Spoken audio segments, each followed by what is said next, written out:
Hey world, this is Chris Cordes here. We're gonna talk about haunted houses, demonic forces, and evil spirits. So now, why is a house haunted? That's the question. And the truth is, if you move into a new house that has history, an old house, and you find yourself that things are weird, things are not the way they seem, and you feel like there's a presence, a negative presence. Well, you're not wrong. You're not wrong.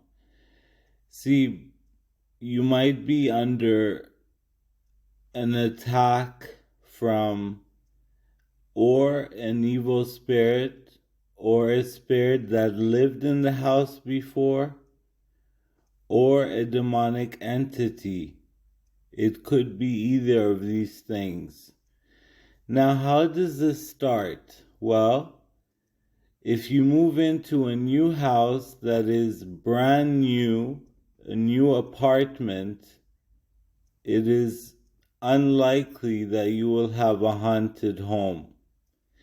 But if you move into an old house that's been there for years, you don't know about the people who lived there before you.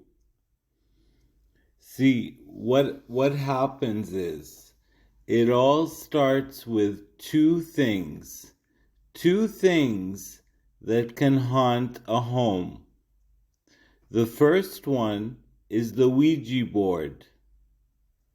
The second one is witchcraft. See, during the 50s and 60s and 70s, it was very cool for kids to play with a Ouija board. And they don't know who they're talking to on the other side. They're kids. And they're playing with a spirit board that they shouldn't be playing with. Also with witchcraft, you can attract demonic spirits. You can attract negative entities. Now let's talk about a spirit who lived in the house before you, not demonic entities. A spirit who was a human being. And I'll give you a story. There was this woman in London. She bought a beautiful home. She was divorced. She bought a beautiful home, and she loved it more than life itself, and she never wanted to leave it. She became old, and finally she died, but she was so attached to the house. So when new people moved in, they felt her presence. She was being bad. She was haunting the house because she wanted the house for herself. Now, when you have something like that, it's very easy to get a psychic medium, and they can talk to this spirit and tell her to move on, to cross over to the other side. And you can do a lot of smudging, you can do sage, Palo Santo, all these kind of things. And those are easy to get rid of. But demonic entities are not. They can be very, very awful, and they can be very disturbing. You would find in a house, sometimes knives would fly, tables would turn, your bed sheets would move, and sometimes you would get marks on your hands.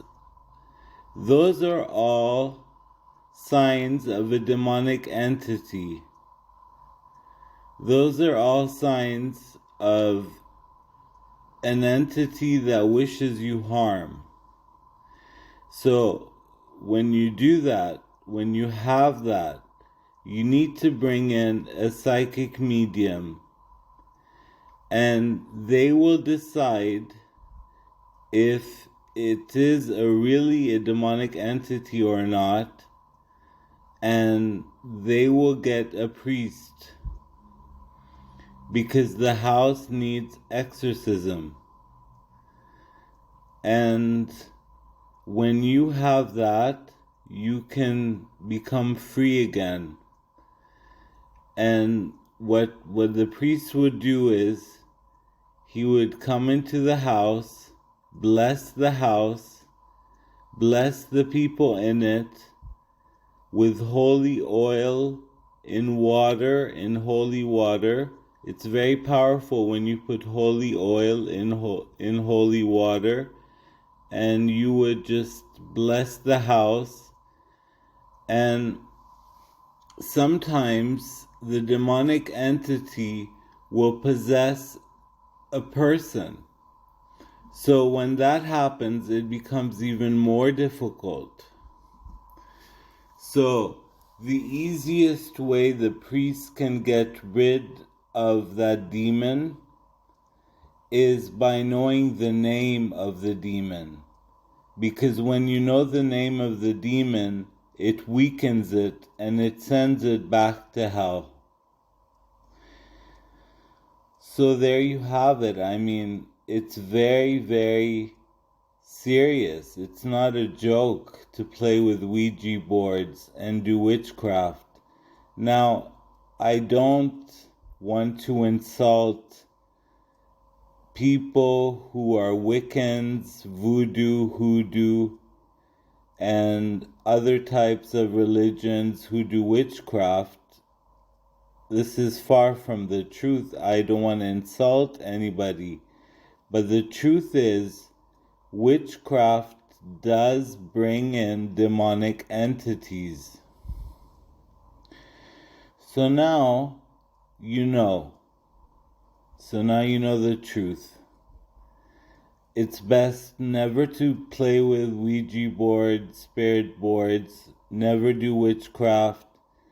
And sometimes the priest won't be, this is about 20%, not 80%, but 20% of the time, they can't get rid of that demon.